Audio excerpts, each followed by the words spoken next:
कोहबर में जाला दुल्हा सरहज गावै गारी जी। कोहबर में जाला दुल्हा सरहज गावै गारी जी। कोहबर में जावे दुल्हा सरहज गावै गारी जी। कोहबर में जावे दुल्हा। पापा तोरे शहर के गुंडा भांग पिए दिन राती जी। पापा तोरे शहर के गुंडा भांग पिए दिन राती जी।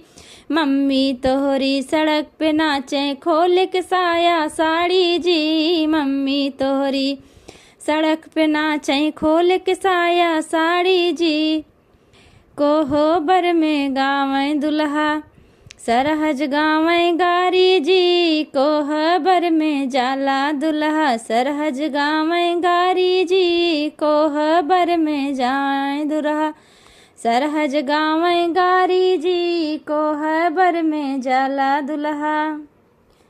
चाचा तोहरे शहर के गुंडा भांग पिए दिन राती जी। चाचा तोहरे शहर के गुंडा भांग पिए दिन राती जी। चाचा तोहरे शहर के गुंडा भांग पिए दिन राती जी। चाची तोहरी सड़क पे नाचे खोल के साया साड़ी जी। चाची तोहरी सड़क पे नाचे खोल के साया साड़ी जी। चाची तोहरी सड़क पे नाचे खोल के साया साड़ी जी। कोहबर में जाला दुल्हा सरहज गावै गारी जी। कोहबर में जाला दुल्हा सरहज गावै गारी जी। कोहबर में जाला दुल्हा सरहज गावै गारी जी। कोहबर में जाला दुल्हा।